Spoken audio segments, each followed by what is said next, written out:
नमस्ते दोस्तों, आज हम लोग देख रहे हैं कक्षा 9 भूगोल अध्याय 1 आकार और स्थिति। ये भारत के संदर्भ में चीज़ें बताती हैं। चूँकि हम जानते हैं कि वैश्विक संदर्भ में विश्व में सबसे बड़ा देश जो है वो रसिया है, उसके बाद कनाडा, तीसरा जो है वो संयुक्त राज्य अमेरिका, चौथा चीन, पाँचवां ब्राज़ील, छठा ऑस्ट्रेलिया और सातवां जो है वो भारत है।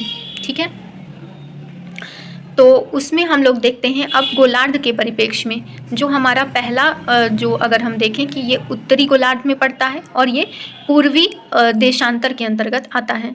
उत्तरी गोलार्ध में यदि हम बात करें तो 8 डिग्री 4 मिनट उत्तरी अक्षांश से 37 डिग्री 6 मिनट उत्तरी अक्षांश में है और 68 डिग्री 7 मिनट पूर्वी देशांतर से 97 डिग्री 25 मिनट पूर्वी देशांतर के अंतर्गत आता है। वहीं अगर हम देखें तो इसके बीचों बीच से जो है कर्क रेखा गुजरती है जो 23.5 डिग्री उत्तरी अक्षांश कहलाती है। इसको 2 बराबर भागों में बांटती है।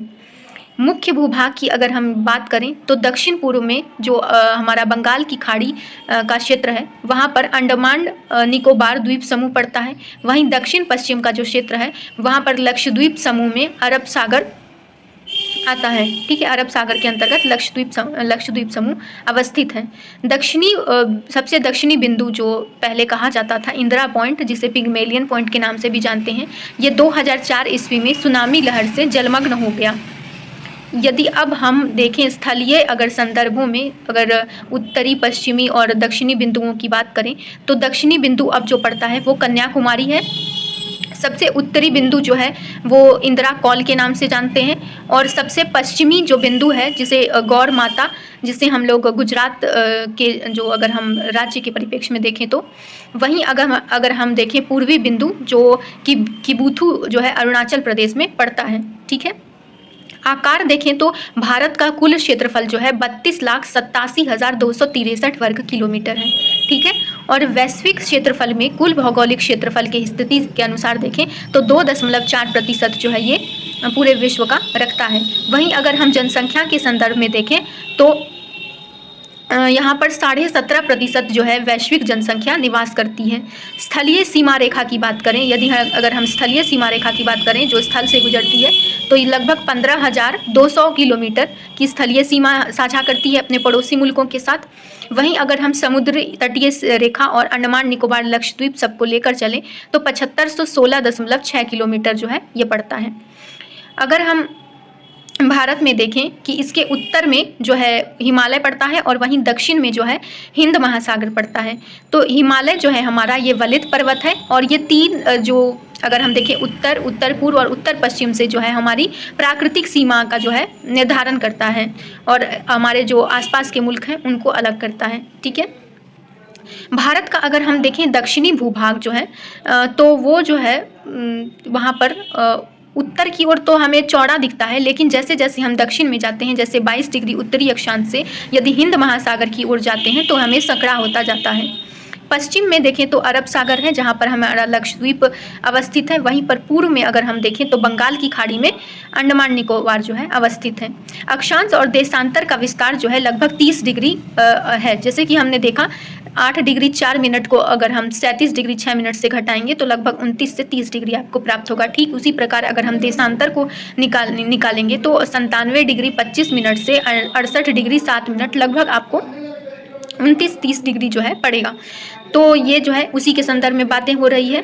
अगर हम देखें स्थानीय समय को तो स्थानीय समय जो है 82.5 डिग्री पूर्वी देशांतर से इसका निर्धारण होता है और ये जो है इलाहाबाद का जो है नैनी मिर्ज़ापुर वहाँ से गुजरता है और ये भारत का मानक याम्योत्तर यानी स्टैंडर्ड टाइम कहलाता है। अगर हम भारत को वैश्विक दृष्टिकोण से देखें तो ये एशिया महाद्वीप का भाग है और ये जो है एशिया के पूर्व और पश्चिम के बीच में जो है अवस्थित होकर दक्षिण में अवस्थित है, जिसे हम लोग दक्षिणी एशिया के रूप में जानते हैं। और ये हिंद महासागर जो है हमें कनेक्टिविटी प्रदान करता है, हमें जो है पहुंच प्रदान करता है एशिया, अफ्रीका, यूरोप, पूर्वी एशिया या हम देखें कि अमेरिका, ऑस्ट्रेलिया, इन सब जो है सभी महाद्वीपों में जो है हम लोग पहुंच पाते हैं। 26 जनवरी 2020 के बाद से यदि हम देखें तो भारत में जो है 28 राज्य और 8 केंद्र शासित प्रदेश हैं। और यदि हम सीमा देखें कि हमारी सीमा किन देशों से साझा होती है तो वो उत्तर पश्चिम में पाकिस्तान और अफगानिस्तान है, वहीं उत्तर में चीन, जो तिब्बत का भाग है, नेपाल, भूटान, और पूर्व में देखें तो म्यांमार, बांग्लादेश, और दक्षिण में जो है जलीय सीमा के द्वारा श्रीलंका और मालदीव है। भारत और श्रीलंका के मध्य जो है पाक जल संधि, जिसे पाक स्ट्रेट बोलते हैं, और मन्नार गल्फ या हम लोग मन्नार की खाड़ी के नाम से भी जानते हैं। तो यहाँ पर अब हम लोग जो है मैप में देख लेते हैं। अगर हम पश्चिम से पूर्व की ओर देखें कि कितनी लंबाई है तो ये 2933 किलोमीटर है। वहीं अगर हम उत्तर से दक्षिण की ओर जाएं तो 3214 किलोमीटर ये पड़ता है। यहाँ पर अगर हम देखें पश्चिमी तट पर हमारा अरब सागर पड़ता है और पूर्वी तट पर जो है बंगाल की खाड़ी पड़ती है। वहीं अगर हम देश के अगर परिप्रेक्ष्य में देखें तो पाकिस्तान और अफगानिस्तान की कुछ सीमा जो है वो हमें उत्तर पश्चिम की ओर से मिलती है। तिब्बत वाला भाग जो है उत्तर की ओर से, और उत्तर पूर्व अगर हम कहें तो नेपाल, भूटान पड़ता है।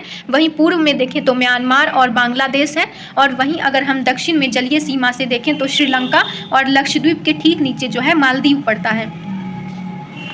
यहाँ पर अगर हम देखें कर्क रेखा जो है, कर्क रेखा गुजरती है भारत के 8 राज्यों से, जिसमें हमारा पड़ता है गुजरात, कुछ भाग इसका राजस्थान, मध्य प्रदेश के बीचों बीच से, छत्तीसगढ़ का कुछ भाग, झारखंड, पश्चिम बंगाल और त्रिपुरा और मिजोरम, ये जो है हमारे 8 राज्य हैं। तो इस प्रकार से जो है ये हमारा चैप्टर समाप्त होता है। धन्यवाद।